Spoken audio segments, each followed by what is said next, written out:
Another day, another J. Fern's wife story. Nung inabutan kami ng gabi sa manukan, ay nakita namin ang mga manok maliligalig. Madami doong niknik at kada hapon pala ay nakadikit sa mga palong ng manok at sa binti. Kaya pala maliligalig ang manok kahit magpausok pa kami ay hindi natatanggal sa mga palong nila yung mga niknik. Parang tumira na yung mga niknik sa katawan ng manok at kitang-kita naman na nagliliparan talaga sila pag nasisinaga ng liwanag. At nung nagpausok nga si Richard, nagliparan sila palayo pero yung mga niknik na nakadikit sa palong ng manok ay hindi natatanggal. Nagtatakbuhan ng mga Nandun niknik pa rin. Kaya sinabihan ni J. Fern si Richard magpaligo kinabukasan ng manok para mawala ang mga niknik na nakadikit sa manok. Sa isang balding pampaligo, nilagyan namin ng shampoo ng manok at pinadagdagan ni J. Fern ng insecticide konti lang, mga 1 ml siguro or 2 ml. Matapang kasi ang amoy ng insecticide para hindi sila lapitan ng mga niknik kapag hapon na or gabi. Nag-i-spray din kami ng insecticide sa mga kubo para matanggal ang mga bukbok at para lumayo din ang mga ahas. Nag-i-spray din kami ng insecticide sa mga tangkal para matanggal din ang mga hanip ng manok na nakadikit doon.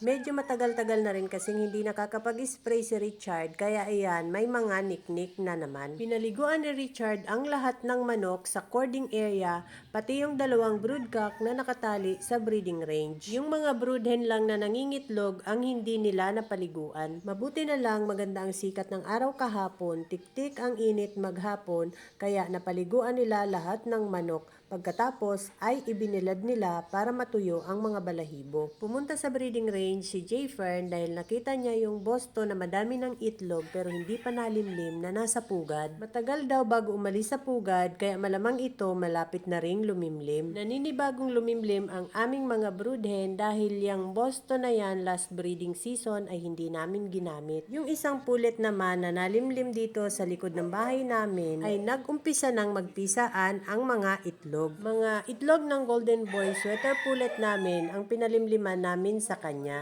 At yan nakita ko nga ang isang sisiw pasilip-silip na kahapon. Hindi ko lang alam kung ilan na ang napisa sa mga itlog na nililimliman niya. Dahil matapang yung inahin nanunuka pag nilalapitan. Hello, chiki-chiki. Ilan na kayo? May 3 sisiw ng pasilip-silip sa gilid ng inahin kanina. Bali 6 ang itlog na nililimliman niyang Ilan may ang inano similya. nito? 6? 6 na itlog ang may similya.